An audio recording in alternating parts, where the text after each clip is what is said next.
As summer heats up in California, keeping cool at work isn't just about comfort, it's about safety too.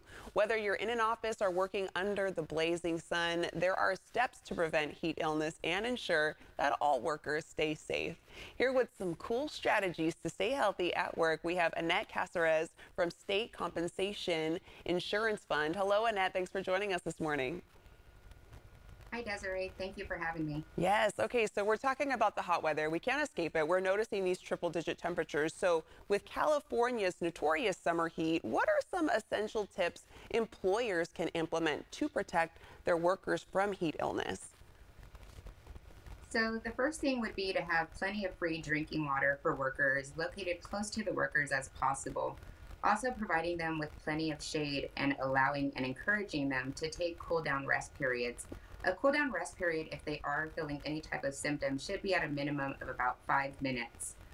The other thing would be for them to have an emergency action plan if an employee displays any type of heat illness symptoms.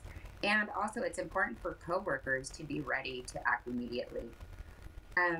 During extreme temperatures, kind of like what we're having right now, just acclimatizing to the weather, maybe considering an earlier start time for employees to start work, ending, earlier before the high temperatures reach. Yeah. Also, conducting an all employee training to teach all workers how to recognize the heat illness symptoms, the different factors, environmental, such as temperature and humidity, and also how to execute the emergency action plan if one is needed. I like that you pointed out an emergency action plan because it's great to have those preventative measures. But in the case that someone is experiencing heat illness, people are prepared in what they need to do to help with that. What would you say are the common signs of heat exhaustion and heat stroke that everyone should be aware of, and how can they quickly be addressed? So I'll start off with some of the mild symptoms. Mild symptoms could be a heat rash, muscle cramps, or fatigue. And just so that they know, this could happen during or after a work-related activity. Once we start getting into some moderate symptoms of heat exhaustion, we're starting to see employees sweating a lot, having a headache, nausea, and some of those symptoms, if they're not treated, that person at one point may collapse. And last but not least, heat stroke. The skin is red, the person is not sweating, they have a severe headache, they could possibly be unconscious or lapse into a coma. Annette, what was And your... then, Oh, go ahead. sorry, and I was just going to say, for the mild to moderate symptoms, you want them to be moved to, move to the shade, loosen up their clothing, if they are conscious, provide water to them. And what's the importance of knowing your limits and taking heat safety seriously? So one thing about heat illness is it can creep up with you, whether you have the experience or not. For example, me working out in the heat, it, takes a while for me to acclimatize.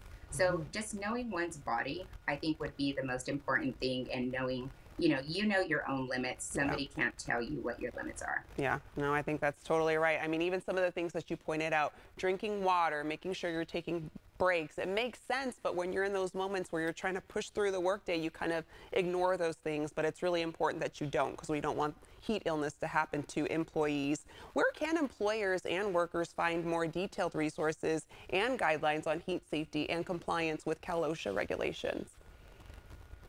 So we do have some heat illness resources on our website, which is safeatworkca.com, which is our safety and health website for State Fund.